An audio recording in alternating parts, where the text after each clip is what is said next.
আসসালামু আলাইকুম। আপনাদের আমি একটু বসে দেখছি, একটা লক্ষ্য করছি জিনিস, সেটা হচ্ছে আপনাদের মুখে কারোর হাসি নাই এবং কেউ মুখ খুলছেন না। বিষয়টাকে আমি বুঝতে পারছি না। আপনাদের গ্রামে কি আমরা কি জন্য আসছি বলেন তো দেখি? আমরা কিসের জন্য আসছি আপনাদের গ্রামে? আপনাদের মুখে হাসি ফোটানোর জন্য। আর আপনারা এই ঘুমানে বসে না থেকে আমাদের সামনে আসেন। ভাই চাচা প্লিজ আমাদের সামনে আসেন।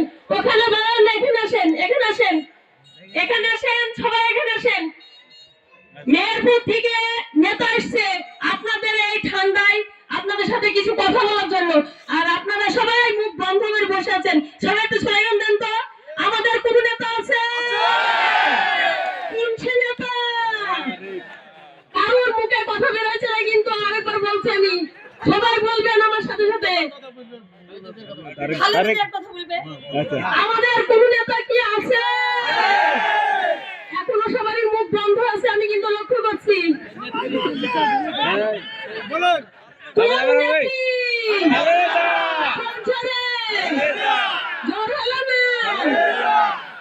সবার মুখে এই স্লোগানটা থাকতে হবে। ওই চাচা তো আপনি পিছনে বসে আছেন, কথা বলছেন না কেন? 17 বছর পর আপনাদের সামনে সমস্ত মানুষ চেষ্টা করছে আপনাদের সামনে আসতে। আপনারা তো ভয়ে কেউ বলতে পারেননি যে আমরা বিএনপির করি, বিএনপি আমরা একজন ছাত্রটার, এরকম কথা মনে হয় কেউ বলতে পারেননি।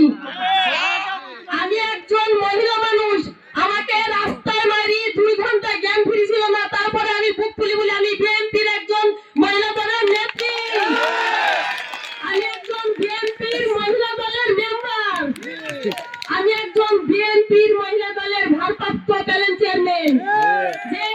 যেই পরিষদ থেকে আমাকে মাইরি রাস্তায় বের করে দেওয়া হয়েছিল, আর সেই পরিষদের মালিক এখন আমি। তাহলে কি এটা খুশি না আপনারা? এই জন্য আপনাদের মনে করতে হবে। আমাদেরকে বলতো কি জানেন, যে আপনাদের প্রধানমন্ত্রী কে হবে? একজন তো জেলে, একজন পলাতক। আর আমরা বলতাম কি জানেন, আমি বলতাম যে আমাদের এক একটা ভোটার, এক একটা প্রধানমন্ত্রী। যে আমাদের এক একটা যেই ভোটার সেই প্রধানমন্ত্রী। দেশ নায়ক তারিখ যে একটা কথা বলেন, সেটা কি বলে জানেন? যে আমাদের যে সামনে ভোট আসছে, একটা ভয়ঙ্কর ভোট। এই ভোট মেলা দূর, এখানে মসজিদ, এই ভয়ঙ্কর ভোট। আর আপনাদের সবাইকে সজাগ থাকতে হবে। সত্যি কিন্তু আমাদের ভয়ঙ্কর সামনে যে দিনগুলো আসবে, ভয়ঙ্কর ভোট। এজন্য হচ্ছে সবাই মাইক না হলে তো কথা বলবে।